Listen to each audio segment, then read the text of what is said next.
কি মনে হয় যে বন্ধু ছাড়া তুমি চলতে পারবে? এটা সম্ভব না। প্রাণী জগতের সমস্ত কিছুর মধ্যে তুমি লক্ষ্য করতে পারবে, পিঁপড়ে থেকে আরশোলা থেকে সমস্ত বাঘ, শেয়াল, হরিণ, কুকুর, ভেড়া, ছাগল যা কিছু আছে প্রত্যেকটার মধ্যে একটা দলবদ্ধ ভাব আছে, সংঘবদ্ধ ভাব আছে এবং একে অপরের সঙ্গে থাকতে। মানুষ তো অন্যান্য প্রাণীর মতোই প্রাণী, সুতরাং মানুষও বন্ধুত্ব চায়। কিন্তু তোমাকে চলার পথে কিছু কথা মাথার মধ্যে রাখতে হবে। যে 4 গুণের ব্যক্তির কথা তোমাদের সঙ্গে আজকে আমি শেয়ার করব, ভুলেও তাদের সঙ্গে বন্ধুত্ব করবে না, কারণ তারা সাপের চেয়েও ভয়ঙ্কর। তুমি একটা সাপ দেখলে সাবধান হতে পারবে, লাঠি নিয়ে তাকে তাড়া করতে পারবে। বাট এই মানুষগুলো তোমার জীবনে যদি আসে, এদের সঙ্গে যদি তুমি মেশো, বন্ধুত্ব করো, তাহলে তোমাকে এরা তিলে তিলে শেষ করবে, একেবারে তিলে তিলে শেষ করবে। তুমি বুঝতে পারবে না, তোমার লাইফটাকে বরবাদ করে দেবে।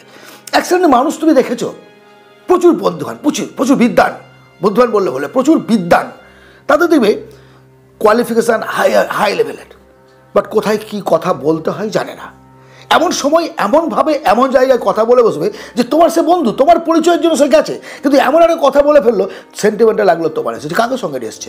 বিদ্যার মানে সে জ্ঞানী হবে, দ্যাটস নট এ ম্যাটার। অর্থাৎ এরা 1 নম্বরের মূর্খ ব্যক্তি।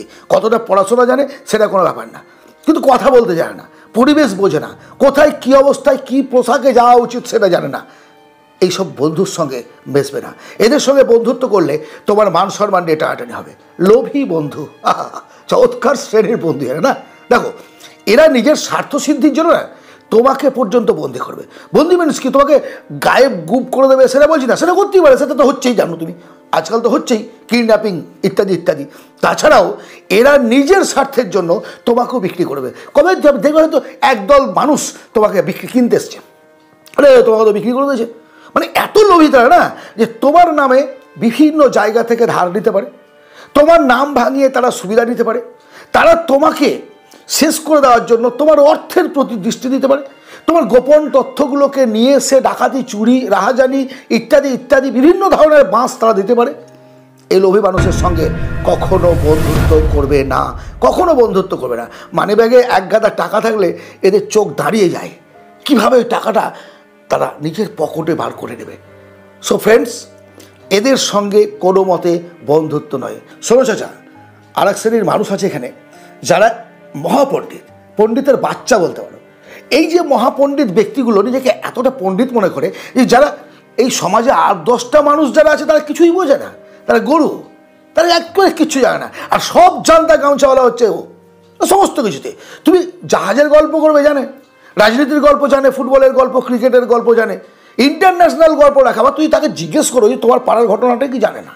তোমার বাস স্ট্যান্ডের ঘটনা কালকে কী ঘটেছে জানে না। মানে কি হয়, এই ব্যক্তিগুলো এত পাণ্ডিত্য দেখাতে যায়, অন্যের কিছু একটা কথা শুনে নিল, সেটাকে চারিদিকে রটিয়ে বেড়াচ্ছে এবং নিজেকে পণ্ডিতই জাহির করছে। কোথাও একটা জ্ঞানের একটা আসর চলছে, সেই জায়গায় গিয়েও তারা কথা বলার চেষ্টা করে এবং ভুলভাল। এই মানুষগুলোর সঙ্গে মিশবে না, কারণ এরা তোমাকে পাত্তা দেবে না। তোমার বুদ্ধি, তোমার জ্ঞান সবটাকে অকেজ করে দেবে। এরা তোমার সঙ্গে মিশতে মিশতে মিশতে একটা সময় আসবে যে তুমি নিজের বুদ্ধি, নিজের জ্ঞানটাকে হারিয়ে ফেলবে, একেবারে বোকা হয়ে যাবে। সো এই ধরনের মানুষের সঙ্গে মিশবে না। খারাপ বা অসৎ ব্যক্তি চিনবে কী করে? দেখবে এরা অযথা মিথ্যে কথা বলে, চরিত্রহীন। তুমি বসে আছো, 10 জন বন্ধু বসে আছে, রাস্তা দিয়ে একটা মেয়ে যাচ্ছে, টন্টিং করছে। কোনো একটা বাড়িতে কোনো কারণে দুর্ঘটনা ঘটেছে, মেবি অশান্তি হতে পারে, স্বামী স্ত্রী, ছেলে মেয়ে, বিভিন্ন কিছু। দেখবে তোমার গল্পের আসলে ওই গল্পটা মানে নিজেদের কাজকর্ম ছেড়ে, নিজেদের ভাবনা চিন্তা ছেড়ে অন্যকে নিয়ে এরা ব্যস্ত। একেবারে মিথ্যাবাদী, চরিত্রহীন, ধাপ্পাবাজ, চিটিংবাজ, লোভী, এই সব রকম গুণ তুমি এদের মধ্যে পাবে, সব রকম গুণ। এই ধরনের মানুষের সঙ্গদোষের সিলেবাস হতো। তুমি যদি এদের সঙ্গে মেশো, এদের সঙ্গে চলাচল করো, তাহলে মানুষ কী বলবে যে তুমি তাই। এই যখন চিটিংবাজ, ধাপ্পাবাজ, তখন তুমিও তাই। এরকম ঘটেছে একবার। আমি একটা হোটেলে খেতে গেছি, আমি নিজের কথা বলছি, হোটেলে খেতে গেছি, আমার সঙ্গে একজন বন্ধু গেছে।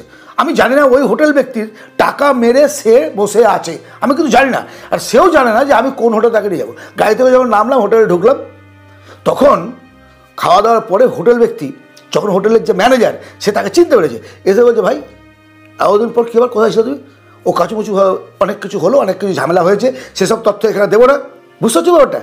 তাহলে তাকে সঙ্গে নিয়ে গিয়ে আমিও বেজ্জত হলাম এবং তার পূর্বের টাকাটা আমি মিটিয়ে দিয়ে আসলাম। এই পরিস্থিতি কিন্তু পড়বে যদি অসৎ লোকের সঙ্গে বেশো।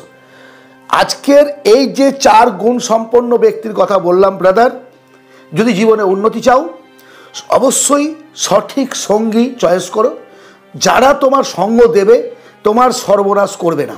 আর এরা তোমার পাতে খেয়ে তোমার থালাটাকেই ফুটো করবে, এরা তোমার জন্যই গর্ত করবে, তোমার বন্ধু হয়েও তোমার লাইফটাকে শেষ করে দেবে। ওই যে প্রথমে বলেছি সাপের চেয়েও বেশি ভয়ঙ্কর এরা। চাণক্যজির বলা এই 4 গুণ ব্যক্তির সঙ্গে কখনো মিশবে না, মিশবে না, মিশবে না। আজকের এই আলোচনা কেমন লাগলো জানাবে, কী ধরনের ভিডিও চাও একটু বলবে আমাকে কমেন্টে, কারণ আমার এই চ্যানেলটি নতুন চ্যানেল। আর এবার তোমাদের ইচ্ছে মতো ভিডিও আমি যে কী চাও, তোমরা কোনটা ভালোবাসবে আমি কীভাবে জানবো? সো অবশ্যই আমাকে জানাবে, তোমাদের ইচ্ছে মতো আমি ভিডিও বানানোর চেষ্টা করব।